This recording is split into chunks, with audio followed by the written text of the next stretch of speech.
آئیے کتاب رحمت سورہ الکہف اٹھائیں۔ اللہ تعالیٰ نے ایک واقعہ بیان کیا ہے حضرت موسیٰ اور حضرت خضر علیہ السلام کا، کہ حضرت موسیٰ علیہ السلام عزم مصمم کر کے جب چلے تو اللہ فرماتا ہے کہ ہم نے حضرت موسیٰ علیہ السلام کو جس بندے کی نشانی بتائی تھی وہ بندہ ان کو وہاں مل گیا۔ سفید چادر اوڑے حضرت خضر علیہ السلام وہاں لیٹے ہوئے تھے، تو یہ جا کے ان کے پاس کھڑے ہو گئے کہ حضرت میں آپ کی خدمت میں اس لیے آیا ہوں کہ اللہ نے آپ کو جو خصوصی علم عطا کیے ہیں میں ان کو سیکھنے کی غرض سے آپ کی چوکھٹ پہ آیا ہوں۔ کہا تم میرے ساتھ صبر نہیں کر پاؤ گے، معاملے مشکل ہیں، سفر دشوار ہے، منزل کٹھن ہے، اور میرے معاملات ایسے ہیں کہ تم اعتراض کرو گے اس کے بغیر تم رہ نہیں سکتے۔ حضرت موسیٰ علیہ السلام نے کہا اگر اللہ نے چاہا تو آپ دیکھیں گے میں صبر کروں گا اور آپ کے کسی حکم کی کسی کام کی میں نافرمانی نہیں کروں گا، کسی کام کا انکار نہیں کروں گا۔ کہا کہ اچھا شرط یہ ہے کہ جو میں کروں اس پر تم اعتراض نہیں کرو گے، سوال نہیں کرو گے، یہاں تک کہ میں خود ہی نہ بتاؤں۔ تو کہا کہ یہ شرط ٹھہری، میں کوئی بات نہیں کروں گا۔ فانطلقا، دونوں چل پڑے، دریا کے پار جانا تھا۔ جو کشتی کا مالک تھا، کشتی بان تھا، وہ حضرت خضر علیہ السلام کو جانتا تھا تو اس نے کرایہ بھی نہیں لیا، لیکن جب کشتی پر سوار ہوئے تو عصا مار کے حضرت خضر علیہ السلام نے کشتی کا ایک پھٹا توڑ دیا۔ تو بے ساختہ حضرت موسیٰ علیہ السلام نے کہا آپ نے پھٹا توڑ دیا، یہ سارے ڈوب جائیں؟ کہا میں نے کہا تھا نا تم میرے کاموں پہ صبر نہیں کر پاؤ گے۔ تو حضرت موسیٰ کو یاد آیا، کہا میں بھول گیا تھا، اس پر مواخذہ نہ کیجیے۔ پھر دونوں چل پڑے، بچے کھیل رہے تھے، ایک خوبصورت لڑکا وہ بھی بچوں میں کھیل رہا تھا۔ حضرت خضر آگے بڑھے اور اس کی گردن مروڑ دی، اس کو قتل کر دیا۔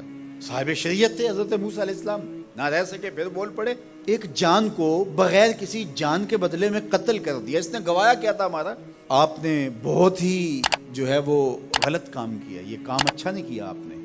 کہا میں نے کہا نہیں تھا کہ تم میرے ساتھ صبر نہیں کر پاؤ گے۔ کہا ایک موقع اور دے دیجئے، اب اگر میں نے کوئی اعتراض اٹھایا تو پھر دوبارہ مجھے آپ اپنی صحبت میں نہ رکھیے، عذر تمام ہو جائے گا۔ پھر دونوں چل پڑے، یہاں تک کہ ایک بستی میں دونوں آئے تو آپ نے بستی والوں سے کہا کہ ہم مہمان ہیں، آپ ہماری مہمان نوازی کیجیے، کھانا کھلائیے۔ تو انہوں نے انکار کر دیا، کہا کہ ہم تو آپ کو بلایا نہیں ہے، آپ خود آئے ہیں، آپ اپنے کھانے کا خود انتظام کیجیے۔ گزر رہے تھے گلی سے تو ایک دیوار گرنا چاہ رہی تھی، تو جلدی سے اس دیوار کو مرمت کر دیا۔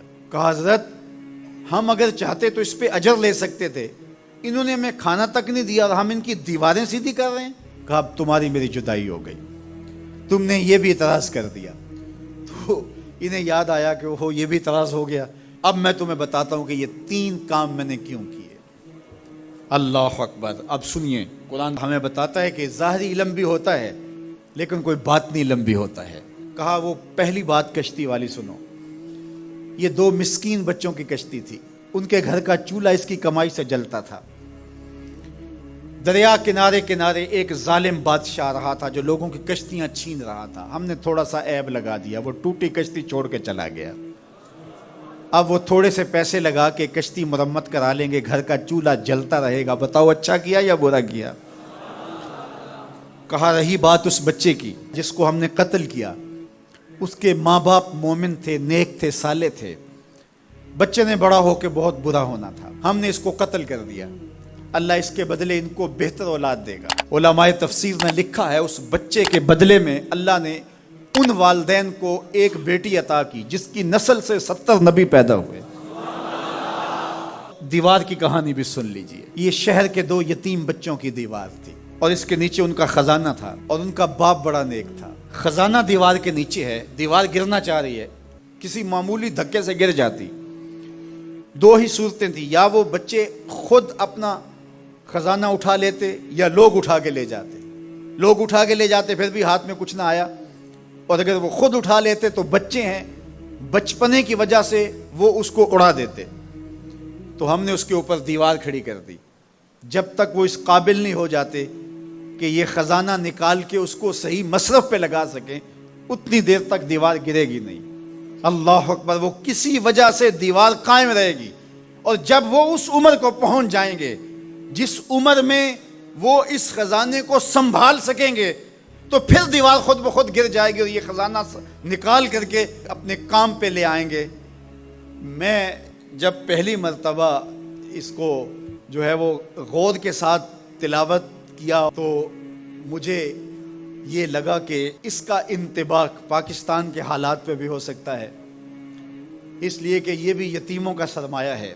کتنے یتیم روتے بلکتے رہ گئے اور ان کے سر سے جو ہے وہ سائے اٹھ گئے اس وطن کے لیے، لیکن میرے مالک نے اس ملک کے خزانوں پر گہرے پہاڑ اور بڑی بڑی دیواریں کھڑی کر دی ہیں۔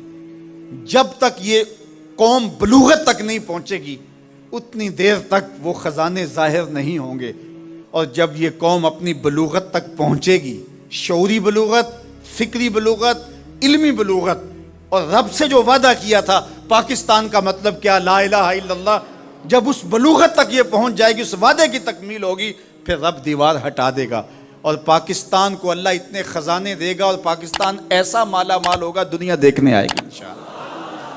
اس لیے رب نے دیواریں بنا کے رکھی۔ تمہارا باپ معین الدین چشتی بڑا نیک تھا، تمہارا باپ داتا گنج بخش علی حجویری بڑا نیک تھا، تمہارا باپ حضرت مجدد الف ثانی بڑا نیک تھا، ان کی وجہ سے میں دیواریں کھڑی کر رہا ہوں اور مضبوط حصار لگا رہا ہوں تمہارے خزانوں پر، اور وہ وقت آئے گا جب تم بلوغت کی عمر کو پہنچو گے، دیواریں ہٹ جائے گی اور تمہارا وطن زمانے پہ مہکتے پھول کی طرح اور چمکتے ستاروں کی طرح اور روشن آفتاب کی طرح چمکتا اور مہکتا دکھائی دے گا، اور زمانہ پاکستان دیکھنے آئے گا، پاکستان دنیا کی قیادت کرے گا انشاءاللہ۔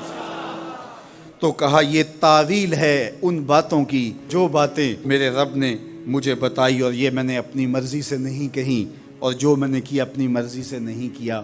تو یہ باطنی باتیں ہیں، شاید یہ باطنی باتوں کے جوش میں یہ بات بھی میں کر گیا۔